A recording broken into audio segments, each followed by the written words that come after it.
توحید کا باب چل رہا تھا اور یہ ایک حدیث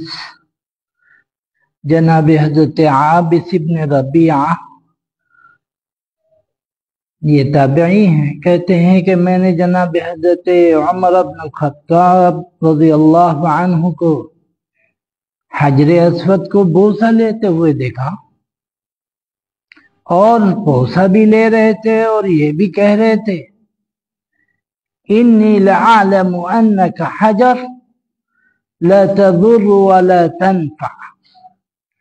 ولولا انی رأیت رسول اللہ صلی اللہ علیہ وسلم یقبلک ما قبلتک، کہ میں خوب جانتا ہوں کہ تو ایک پتھر ہے، پتھر کے علاوہ کچھ بھی نہیں ہے، لیکن کیونکہ رسول اکرم صلی اللہ علیہ وسلم نے تجھ کو بوسہ لیا تو ان کی سنت کو ادا کرتے ہوئے میں بھی بوسہ لے رہا ہوں، جبکہ پتھر نہ نفع پہنچا سکتا ہے اور نہ نقصان پہنچا سکتا ہے، لیکن اللہ اگر کسی کے اندر کوئی خوبی رکھ رہا ہے یہ سمجھ کر آدمی یہ ذہن میں رکھے کہ پتھر نافع و ضار نہیں ہو سکتا، نافع و ضار اگر کسی کی ذات ہے تو اللہ کی ذات ہے، اللہ کے علاوہ کوئی چیز نفع اور نقصان پہنچانے کی اہلیت نہیں رکھتی۔ تو ہمیشہ یہ ذہن میں رکھے، جو کام بھی کرے، کسی کے ساتھ بھی کچھ کرے، ہمیشہ یہ ذہن میں رہے کہ نفع اور نقصان پہنچانے والی ذات یا عبادت کے لائق کوئی ذات ہے تو وہ صرف اللہ کی ذات ہے، اللہ کی ذات ہی سب تمام چیزوں کو اپنے اندر رکھے ہوئے، یعنی وہ نفع بھی پہنچاتا ہے، نقصان بھی پہنچاتا ہے، آزمائش بھی کرتا ہے، اور سارے جتنے بھی کام ہوتے ہیں سب اللہ کی طرف سے ہوتے ہیں، اللہ کی مرضی سے ہوتے ہیں۔ جب ایک پتا گرتا ہے اللہ کی مرضی سے تو اس سے بڑے جتنے بھی کام ہیں سب اللہ کی مرضی سے ہوتے ہیں۔ تو اس چیز کو ہمیشہ ذہن میں رکھنا چاہیے کہ اصل ذات اللہ کی ذات ہے، باقی آدمی کسی سے دعا کے لیے کہتا ہے، کسی کو کچھ بڑا اللہ والا سمجھتا ہے، سب اپنی جگہ ہے، یہ نیتوں کا معاملہ ہے، اور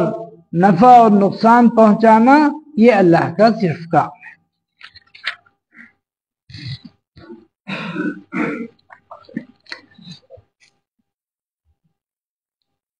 باب فی الاخلاص بالعبودیہ۔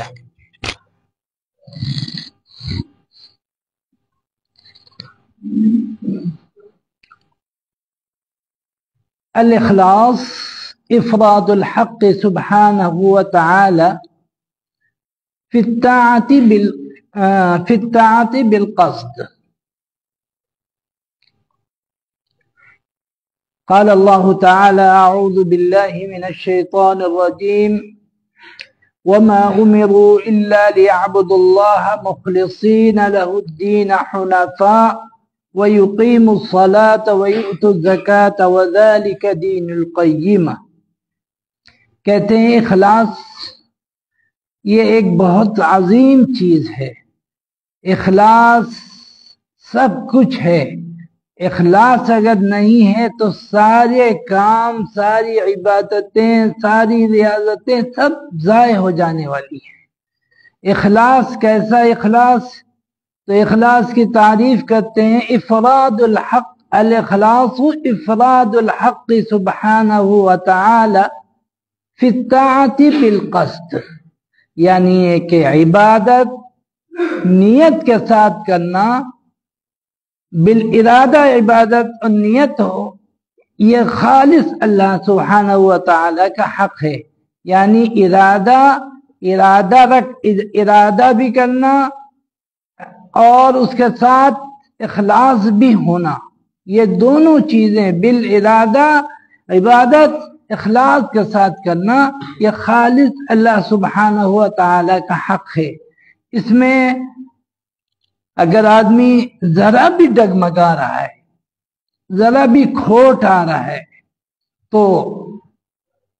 ساری انسان کی زندگی بھر کی محنت سب ضائع ہو جائے گی، اور اللہ کے یہاں خالی ہاتھ ہو جائے گا، خالی ہاتھ اللہ کے یہاں حاضر ہوگا۔ اللہ تعالیٰ کا ارشاد ہے وَمَا أُمِرُوا إِلَّا لِيَعْبُدُوا اللَّهَ مُخْلِصِينَ لَهُ الدِّينَ وَيُقِيمُوا الصَّلَاةَ وَيُؤْتُوا الزَّكَاةَ وَذَلِكَ دِينُ الْقَيِّمَةِ، کہ اللہ نے یہ حکم دیا ہے بندوں کو کہ وہ صرف اور صرف اللہ کی عبادت کریں، خالص حساب والے دن، یعنی یہ ذہن میں رکھیں کہ ایک دن حساب و کتاب ہونا ہے، ہم نے اپنے اعمال کو بھاری رکھنے ہیں، مضبوط رکھنا ہے، کوئی ایسا کام نہ ہو کہ جس میں ہمیں نقصان کا سامنا کرنا پڑے۔ تو فرمایا مخلصین لہ الدین، حساب والے دن کے لیے خالص کرتے ہوئے، حنفاء، یکسوئی کے ساتھ، پوری لجاجت کے ساتھ، پورے دھیان کے ساتھ۔ یہ نہ ہو کہ ہمیں دل میں تھوڑی سی کھوٹ آ جائے، تھوڑا سا گڑبڑ ہو جائے کہ اگر ہم کو کوئی نماز پڑھتا ہوا دیکھ رہا ہے یا کوئی کام ہمیں کرتا ہوا کوئی شخص دیکھ رہا ہے تو بس ہمارے دل کو مزہ آنے لگے اور ہم سوچیں کہ اب آج یہ ہمیں اچھا آدمی تصور کرنے لگے گا اور یہ سوچے گا کہ دیکھیے ہماری نماز کتنی اچھی ہوتی ہے اور ہم کتنی محنت اور لگن کے ساتھ نماز پڑھتے ہیں۔ بس یہ دل میں آیا اور اعمال آپ کے خطرے میں پڑے۔ یہ چیز دل میں پیدا ہونے نہیں دینا چاہیے۔ بس جو کام کیجئے وہ خالص اللہ کے لیے کیجئے، اللہ کے علاوہ کوئی اور نیت نہ آنے پائے دل میں۔ اسی لیے فرمایا کہ مخلصین لہ الدین حنفاء، پوری یکسوئی ہو اس میں، دھیان ادھر ادھر نہ ہو، آدمی ادھر ادھر کی نماز میں یا اچھے عمل میں ادھر ادھر کی نہ سوچ رہا ہو، دماغ بھٹک نہ رہو، یکسوئی بھی ہونا ضروری ہے۔ وَيُقِيمُ الصَّلَاةَ وَيُؤْتُ الزَّكَاةَ وَذَلِكَ دِينُ الْقَيِّمَةِ، اور وہ نماز ادا کرنے والا ہو، زکوٰۃ کا نماز پڑھنے والا ہو، زکوٰۃ کا ادا کرنے والا ہو، یہی یہ جو ہے یہی مستحکم اور مضبوط طریقہ ہے۔ تو اس کو ذہن میں رکھنا چاہیے۔ حضرت مولانا سید ابو الحسن علی ندوی اکثر طلبہ کو جب خطاب کرتے تھے تو اس بات کو عموماً ارشاد فرمایا کرتے تھے کہ بندے کے اندر دو چیزیں ہونا ضروری ہے اگر وہ کامیابی چاہتا ہے۔ اگر دین اور دنیا دونوں کی کامیابی وہ چاہتا ہے، آخرت میں بھی کامیاب ہونا چاہتا ہے اور دنیا میں بھی کامیاب ہونا چاہتا ہے، تو یہ دو صفات اپنے اندر پیدا کر لیں۔ ایک تو اخلاص لازماً اس کے اندر ہو، یہ اس سے تو کسی بھی صورت میں مفر نہیں ہے۔ اللہ کے یہاں اگر آپ کے ذہن میں یہ ہے کہ اللہ کے یہاں حاضر ہونا ہے، حساب کتاب ہونا ہے، تو اخلاص بھی آپ کو لازماً اپنے اندر پیدا کرنا ہوگا کہ اللہ ہی کے لیے ہر کام کرنا ہے۔ دوسری چیز جو ہے وہ اختصاص ہے۔ اخلاص اور اختصاص یہ بہت اہم دو چیزیں ہیں۔ اخلاص، اس سے رب حاصل ہوتا ہے، رب کی رضا حاصل ہوتی ہے، رب کی خوشنودی حاصل ہوتی ہے، اور جو اختصاص ہوتا ہے اس سے دنیا ملتی ہے۔ اختصاص کیا ہے؟ اختصاص کسی بھی فن میں، کسی بھی موضوع پر آپ کے اندر مہارت کا پیدا ہونا۔ آپ جب تک اپنے کو قیمتی نہیں بنائیں گے اور یہ مہارت پیدا کر کر آپ قیمتی بن سکتے ہیں، آپ کا دماغ، آپ کا ذہن جس طرف بھی زیادہ چلتا ہو، کسی بھی علم پر آپ کا دماغ زیادہ چلتا ہو، اس میں گہرائی پیدا کرنا، اس میں بلندی پیدا کرنا اور اس کا اپنے کو ماہر بنا کر پیش کرنا، اگر یہ چیز آپ کر لے جائیں گے تو دنیا آپ کے آگے پیچھے دوڑے گی، آپ کی خوشامد کرے گی، آپ کو اپنے اداروں میں رکھنے کی پیشکش کرے گی، آپ کو ہر ادارہ اپنے لیے مفید سمجھے گا۔ تو یہ اس اعتبار سے آپ دنیا میں کامیاب ہو سکتے ہیں، اور اخلاص اگر ہے تو آخرت میں بھی آپ کامیاب ہو جائیں گے۔ تو یہ دو چیزیں آپ کو اپنے اندر پیدا کرنی ہیں، اخلاص بھی پیدا کرنا ہے اور اختصاص بھی پیدا کرنا ہے۔ تو فرمایا دوسری آیت میں اللہ تعالیٰ کا ارشاد ہے لَن يَنَالَ اللَّهَ لُحُومُهَا وَلَا دِمَاؤُهَا وَلَكِنْ يَنَالُهُ التَّقْوَى مِنْكُمْ، کہ اللہ کو ہرگز اس کا گوشت اور اس کا خون نہیں پہنچتا ہے، اور یہ بہت اہم مسئلہ ہے، یہ چیز تمام خیر و خیرات کے کاموں پر لاگو ہوتی ہے۔ پھر فرمایا وَلَٰكِن يَنَالُهُ التَّقْوَىٰ مِنكُمْ، تمہارے دل کی کیفیت اللہ کے یہاں پہنچتی ہے۔ اب اس میں قربانی کا ایک بہت بڑا مسئلہ آتا ہے، لوگ قربانی میں اپنی اصل نیت کو بھول کر دنیا دانی میں پڑ جاتے ہیں اور نام و نمود کے چکر میں وہ پڑ جاتے ہیں۔ اصل جو چیز ہوتی ہے اللہ کی رضا اور سنت ابراہیمی کی اقتداء وہ بھول جاتے ہیں، اور دوسری طرف دماغ چلنے لگتا ہے کہ ہمارا جانور ایسا ہو، ایسا مضبوط ہو، خوب مہنگا لگے، اور پھر مہنگا بتاتے ہیں، کبھی شوق ہوتا ہے کہ ہم اتنا مہنگا لے کے آئے ہیں، اتنا پیسہ خرچ کیا ہے ہم نے، اور بہت جانور ہمارا سب سے اچھا اور سب سے مضبوط ہے، اور محلے محلے پھراتے بھی ہیں اس کو تاکہ لوگ سمجھیں کہ سیٹھ جی واقعی بڑا زبردست بکرا لے کے آئے ہیں، اور خوب اللہ کے راستے میں کیا خوب خرچ کیا ہے، بہت پیسے والے ہیں بھائی، ان کے پیسے کی تو کوئی انتہا نہیں۔ جب ان کا جانور، ان کا بکرا، ان کا بیل گائے اتنا مضبوط، اتنا بڑا ہے، تو پھر ان کے پیسے کا بھی کوئی ٹھکانہ نہیں ہے۔ بالکل آدمی اپنا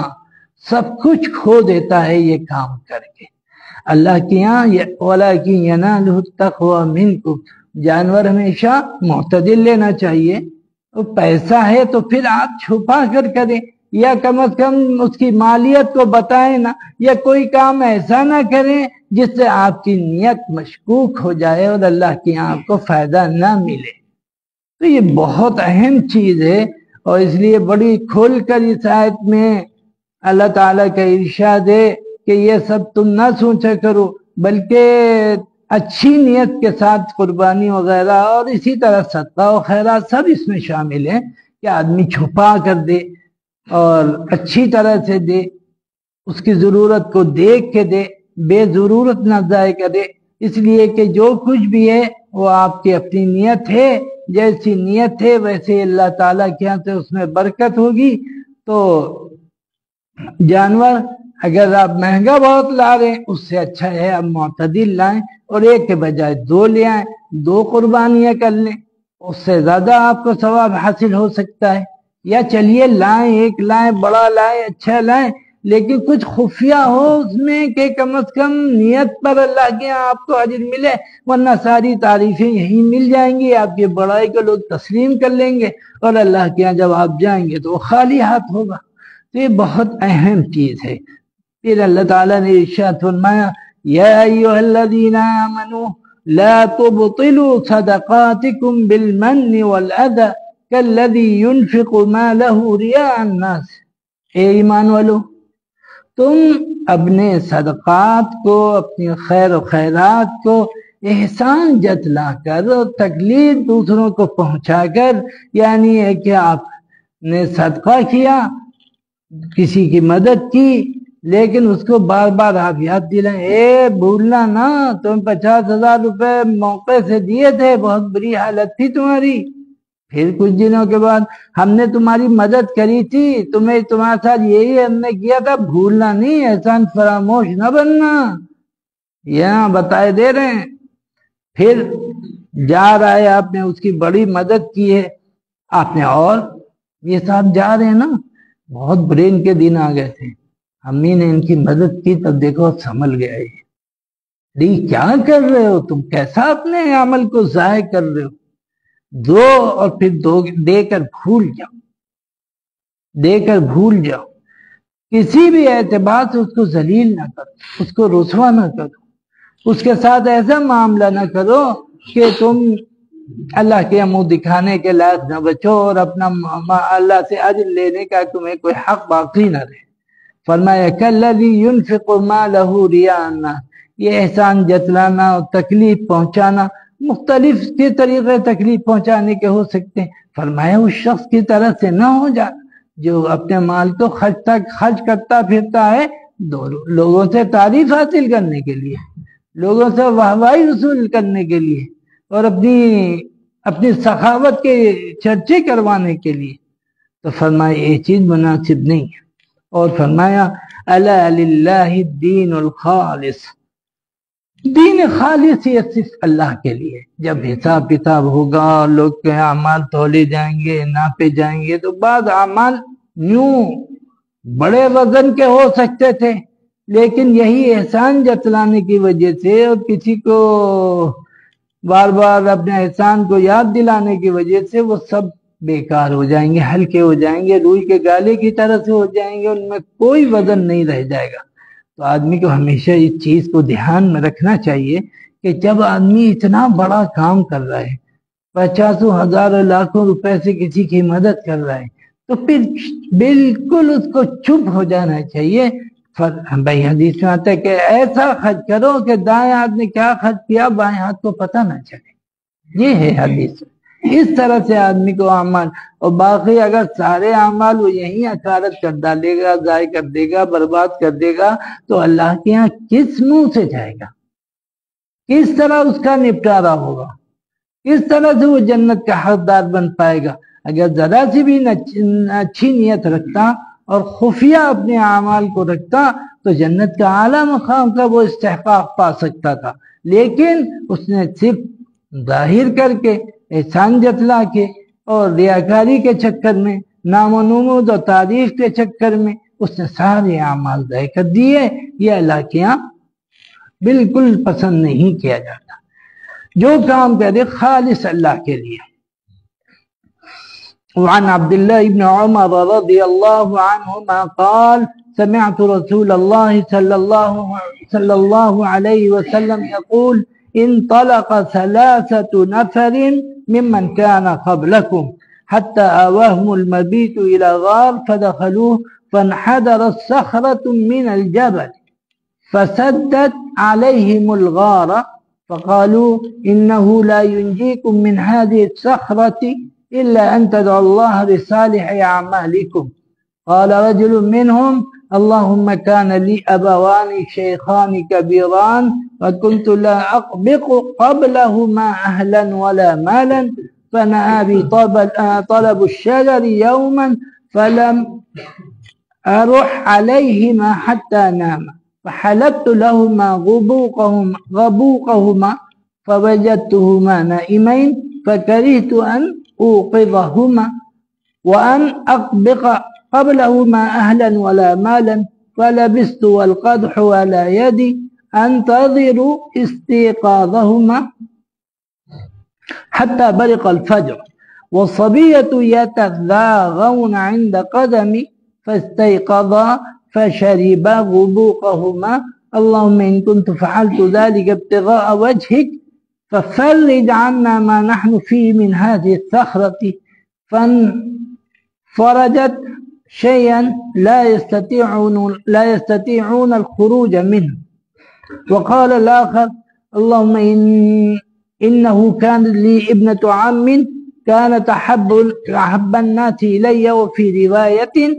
كنت أحبها كأشد ما يحب الرجال النساء فأردتها على نفسها فامتنعت مني حتى لمت بها سنة من السنين فجاءتني فأعطيتها 20 و100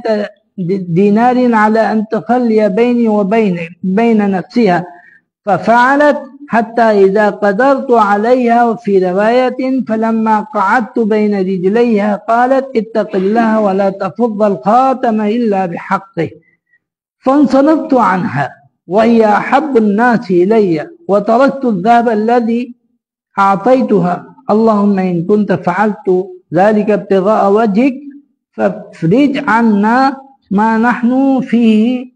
فانفرجت الصخرة غير أنهم لا يستطيعون الخروج منها. وقال الثالث اللهم إني استأجرت أجراء وأعطيتهم أجرهم غير رجل واحد ترك الذي له وذهب فسمت أجره حتى كثرت منه الأنبات فجاءتني بعد حين فقال يا عبد الله أدي إلي أجري فقلت كل ما ترى من أجرك من الإبل والبقر والغنم والرقيق فقال يا عبد الله لا تستهزئ بي فقلت لا أستهزئ بك فأخذه كله فاستاقه ولم يطلب منه شيئا۔ یہ اخلاص کی اہمیت اور اخلاص کی طاقت دکھانے کے لیے حدیث پاک اس باب میں لائی گئی ہے کہ اخلاص کتنی طاقت کی چیز ہے، اور اخلاص میں اللہ نے کتنی قوت رکھتی ہے کہ وہ پہاڑ کو بھی ٹال سکتا ہے، وہ بڑی سے بڑی چیز کو ختم کر سکتا ہے، بڑی سے بڑی مصیبت اللہ اس اخلاص کے برکت سے دور کر سکتا ہے۔ تو اس حدیث پاک میں 3 لوگوں کا ایک واقعہ، ایک ان کے اخلاص کی اہمیت بتائی گئی ہے کہ 3 لوگ تھے، کہیں نکلے تھے کسی سفر پہ، رات ہو گئی تو ایک غار میں سوچا کہ یہاں پناہ لے لیں تاکہ درندوں چرندوں سے محفوظ رہ سکیں، تو اس غار میں گھسے، اور جس راستے سے وہ گھسے، اور یہ ہوتا رہتا ہے، جو لوگ پہاڑ کو جانتے ہیں کہ پہاڑ کے ٹکڑے، پہاڑ کے پتھر گرتے رہتے ہیں اور کھسکتے رہتے ہیں اور حادثات ہوتے رہتے ہیں، لیکن ان کے ساتھ عجیب ہوا کہ ایک ٹکڑا پہاڑ کا ٹوٹا اور ٹوٹ کر اسی راستے پر آ کر ایسا فٹ ہو گیا کہ نکلنا ناممکن سا ہو گیا۔ اب تو تینوں نے سوچا کہ اب لگتا ہے یہیں موت آنی ہے، اور نکلنے کا تو کوئی بھی سبیل دکھتی نہیں، تو کیسے یہ ہوگا؟ تو تینوں نے مشورہ کیا اور انہوں نے کہا کہ اپنے زندگی کے جو نیک ترین اعمال ہوں ان کے واسطے سے اللہ سے دعا کریں کہ اللہ میں نے یہ کیا تھا اور یہ خالص تیرے لیے کیا تھا، اور خالص تیری رضا اس میں میری کو مقصود تھی، اور اب بڑی مصیبت آن پڑی ہے، تو اب تو ہی اس مسئلے کا حل نکال دے اور میری جان کو بچا لے۔ تینوں نے سوچے اپنے اپنی زندگی کے جو بڑے ان کے اخلاص والے عمل تھے ان کو کے واسطہ دے کر، تو ایک نے تو یہ کہا کہ اے پروردگار، میرے 2 بوڑھے والدین تھے اور بچے بھی تھے، میں جانور اپنے چراتا تھا، اور چرانے کے بعد لوٹ کر دودھ دوتا تھا، اور سب سے پہلے والدین کی خدمت کرتا تھا، بچوں پر بعد میں دھیان دیتا تھا، والدین کو پہلے دودھ پلاتا تھا، کھلاتا پلاتا تھا، اور اس کے بعد بچوں کا نمبر ہوتا تھا۔ تو یہ تو تیری یہاں پسندیدہ ہے کہ والدین کی خدمت اللہ کے یہاں بہت پسندیدہ کام ہے۔ تو اس نے کہا کہ ایک بار ایسا ہوا، میں جانور لے کے گیا اور قریب میں چارہ نہیں ملا، دیر لگی، اور اتنی دیر لگی کہ لوٹ کے جب آیا اور دودھ دعا تو والدین سو چکے تھے۔ اب کیا کرتا؟ میں پیالہ لے کر، برتن لے کر ان کے سرانے کھڑا ہو گیا کہ جب وہ جگیں گے، اور یہ اچھا نہیں لگا کہ ابھی سوئے ہوں گے اور ہم ہلا ڈلا کے زبردستی ان کو جگا کر دودھ پلا دیں گے، تو میں نے ان کے سرانے پیالہ لے کے کھڑا ہو گیا، اور وہ سوتے رہے آرام سے یہاں تک کہ صبح ہو گئی، اور میں پیالہ لیے کھڑا رہا، میں ہٹا نہیں کہ جیسے ہی آنکھ کھلے گی ویسے ہی پہلے ان کو پلائیں گے، اور بچے بھوک سے بلبلاتے رہے، پریشان ہوتے رہے، لیکن مجھے کسی وقت بھی اچھا نہیں لگا کہ بچوں کو پہلے پلا دیں جبکہ والدین کا پہلا حق ہے۔ تو میں نے یہ کام کیا، اے اللہ اگر یہ کام میں نے تیری رضا کے لیے کیا ہو تو اس مصیبت کو مجھ سے دور کر دے۔ تو پتھر ہلکا سا کھسکا، لیکن اتنا نہیں کھسکا کہ کوئی نکل جائے۔ پھر دوسرے لوگوں کی ہمت بڑھی ہوگی اور لگا ہوگا کہ اخلاص والا عمل، اللہ کی رضا کے لیے جو کام کیا جاتا ہے اور وہ اللہ کی یہاں بڑی اہمیت رکھتا ہے، بڑی طاقت اس کے اندر ہوتی ہے۔ پھر دوسرے نے کہا اے اللہ تعالیٰ، میری ایک چچا داد بہن تھی اور مجھ کو بہت زیادہ وہ پسند تھی، مجھ کو اتنی زیادہ وہ پسند تھی کہ جیسا کہ ایک انسان کسی عورت سے لڑکی سے محبت کر سکتا ہے ویسا ہی میرا بھی حال تھا۔ تو میں نے سوچا کہ اس سے مل کر کچھ برا کام کیا جائے۔ وہ باز رہی، دور رہی، اس نے کہا نہیں، غلط کام نہیں کریں گے۔ پھر قید سالی کا سال آ گیا، عجیب امتحان کا وقت آیا۔ قید سالی جب آئی تو وہ لڑکی مجبور ہو کے میرے پاس آئی جب وہ تو میں نے اس کو 120 دینار اس شرط پہ دیے کہ مجھ سے تنہائی میں کہیں مل لے، وہ راضی ہو گئی۔ میں نے اس کو 120 دینار دے دیے۔ اس کے بعد جب میں گناہ پر قادر ہو گیا پورے طور پر، تو اس نے اللہ کا نام لے لیا اور اس نے کہا اتق اللہ ولا تفض الخاتم الا بحق، ارے اللہ کے بندے ناجائز کام نہ کر، اللہ سے ڈر، اللہ کا خوف کھا اور اس برے کام کو انجام نہ دے۔ تو میں ٹھٹک گیا، میں دور ہو گیا۔ وہی احب الناس الیہ، جبکہ وہ مجھ کو سب سے زیادہ دنیا میں محبوب تھی، سب سے زیادہ محبوب تھی۔ اور پھر میں نے وہ پیسہ بھی واپس نہیں لیا، میں برائی بھی میں نے نہیں کی، اور وہ پیسہ بھی جو میں نے برائی کے لیے اس کو دیا تھا وہ بھی میں نے اس سے نہیں لیا۔ اے اللہ، اگر میں نے یہ تیرے نام کی عظمت کے بنا پر، نام کی وجہ سے، تیری رضا کے لیے یہ کام کیا ہو تو آج مجھ کو اس مصیبت سے نہ جاتے تھے۔ پھر پتھر ہلکا سا کھسکا، لیکن زیادہ نہیں کہ نکلا جا سکے۔ پھر تیسرے شخص نے کہا اے اللہ تعالیٰ، میں نے ایک دن مزدوروں کو مزدوری پہ رکھا اور سب نے اپنی اپنی مزدوری لی، اور ایک شخص، ایک مزدور پتہ نہیں اپنی مزدوری لیے بغیر چلا گیا۔ اس کے پیسے سے میں نے اس کے پیسے کو کاروبار میں لگا دیا، اور شاید اللہ کو امتحان لینا تھا، سب کرنا تھا۔ تو ایسی برکت اس کے پیسوں سے شروع ہوئی، ایسی برکت شروع ہوئی، ایسی ہوئی کہ بس کہتے ہیں نا، رات دوگنی دن تیگنی چوگنی، سب تیزی سے اس کے برکت سے مال بڑھنے لگا۔ اتنا بڑھا کہ اس سے کہتے ہیں کہ میں نے ساری چیزیں خریدی، اونٹ بکری گائے سب کچھ اس سے خریدا، غلام بھی لیے جو ان اونٹوں اور گائے بکریوں کو چرائیں، تو میں نے وہ غلام بھی خریدے۔ پھر ایک مدت کے بعد آیا اور کہنے گئے اے اللہ کے بندے، میری مزدوری میں لینا بھول گیا تھا، وہ دے دو۔ اب ان کے لیے تو بڑی سخت آزمائش کا وقت آ گیا۔ اگر وہ صرف اس کی مزدوری دے دیتے تو کون پوچھتا کہ بھیا یہ کیا کر رہے ہو، اسی کے پیسے سے تو تم نے کاروبار کیا تھا، کوئی نہیں پوچھنے والا تھا۔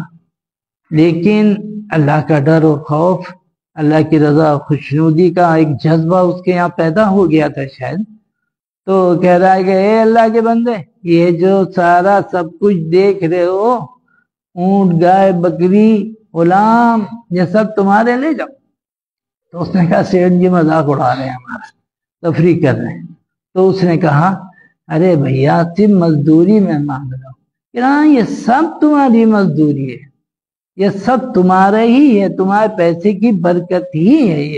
یہ تمہارے ہی پیسے سے کاروبار تھا جو اتنا پھلا پھولا، اب یہ سب لے جاؤ، تمہارے ہی ہے۔ تو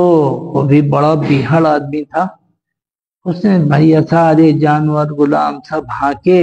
اور لے کے چل دیا، سب لے گیا، کچھ بھی نہیں چھوڑا۔ فَاسْتَاقَهُ وَلَمْ يَتْرُكْ مِنْهُ شَيْئًا، کچھ بھی نہیں چھوڑا، سب لے کے چلا گیا۔ تو کہتے ہیں اللہم ان کنت فعلت ذلک ابتغاء وجہک، کہ اللہ اگر میں نے یہ تیری رضا کی حصول کے لیے کیا ہے تو اس مصیبت کو پھر ہم سے دور فرما دے۔ بس پتھر کیا تھا، کھسکا اور آرام سے وہ لوگ نکلے اور نکل کے چلے۔ یہ ہے اخلاص کی عظمت اور بڑائی۔ آپ دیکھیے پتھر کو کھسکا دیا اخلاص نے، آپ کی اچھی نیت جو تھی، رضا الہی جو آپ کا مقصود تھا، اس کی وجہ سے کہتے ہیں بڑے سے بڑے کام ہوتے ہیں، ایسے عظیم کام ہوتے ہیں جس سے یہ سب کچھ حاصل ہوتا ہے۔ وعن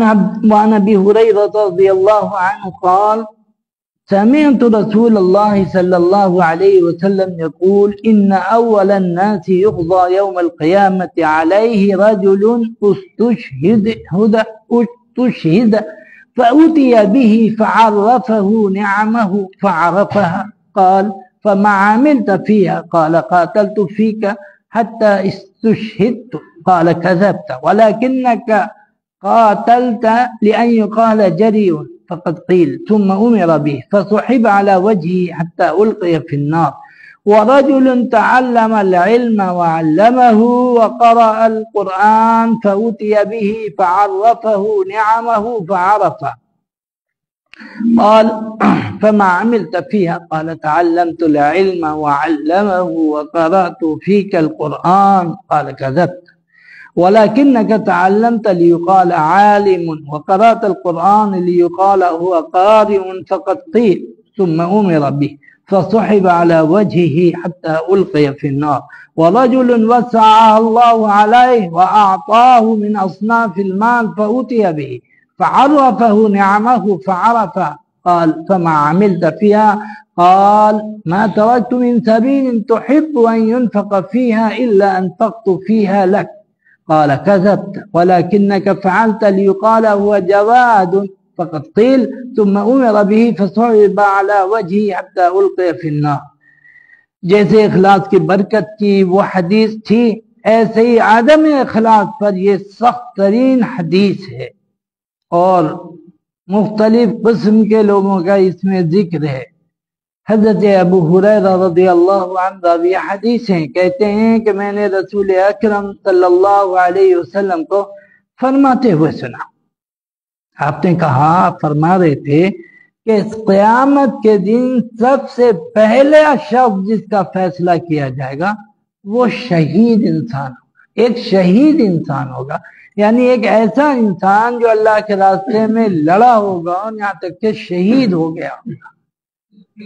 اب نیت کا سارا معاملہ ہے، تو شہید ہو گیا ہوگا اور پھر اللہ تعالیٰ اس کو بلائیں گے اور اس سے اللہ تعالیٰ پوچھ تاچھ کریں گے کہ بھائی کیا کر کے آئے ہو دنیا میں؟ تو کہیں گے اللہ تعالیٰ تیرے راستے میں جہاد کیا یہاں تک کہ میں شہید تک ہو گیا، تیرے راستے میں جہاد کیا۔ تو اللہ تعالیٰ اس سے کہیں گے کیوں جھوٹ بولتا ہے، کیوں جھوٹ بولتا ہے؟ فما عامل وَلَكِنَّكَ قَاتَلْتَ لِيُقَالْ جَرِيٌّ، تو نے تو جہاد کیا تھا کہ حضرت مجاہد اعظم کہلاؤں گا اور یوں ہوگا اور یوں ہوگا، لوگ ہار مالا ڈالیں گے اور یہ ہوگا، تم شہید ہو گئے۔ تو شہادت تم نے تو اپنے چکر میں پائی ہے، میرے لیے تو نہیں پائی تم نے۔ تمہاری نیت تو دوسری تھی نا کہ تمہارے بہادری کے چرچے ہوں، تمہیں لوگ تمغہ دیں، تمہیں مالائیں پہنائی جائیں، اس لیے تم نے جہاد کیا تھا، میرے لیے تو نہیں کیا تھا۔ پھر اس کو حکم دیا جائے گا اور منہ کے بل گھسیٹ کے جہنم میں ڈال دیا جائے گا کہ تو نے میرے لیے نہیں کیا۔ کام جتنا بڑا ہو لیکن اگر میرے لیے ہے تو میرے لیے ہے، اگر میرے لیے نہیں تو پھر اسی سے جاؤ، اسی کے پاس جاؤ جس کے لیے تم نے کیا۔ تو فرمایا کہ تیری بہادری کے تو خوب ذکر ہو گیا دنیا میں، اب آخرت میں تیرے لیے کچھ نہیں ہے، دنیا میں تو خوب تذکرے۔ پھر ایک مولانا صاحب کو بلایا جائے گا اور اس سے اللہ تعالیٰ اسی طرح کے سوالات فرمائیں گے اور پوچھیں گے کیا کر کے آئے ہو دنیا سے، دنیا میں کیا کر کے آئے ہو؟ تو کہے گا قرأ وقرأ القرآن ولكن قاتلت ليقال جريء فقد قيل ثم أمر به فصعب على وجهه حتى ألقي في النار ورجل تعلم العلم وعلمه۔ پھر ایک عالم صاحب کو بلایا جائے گا، ان سے اللہ تعالیٰ یہی پوچھیں گے تو وہ کہیں گے میں نے قرآن پڑھا، تفسیر پڑھی، اچھی اچھی باتیں کی اور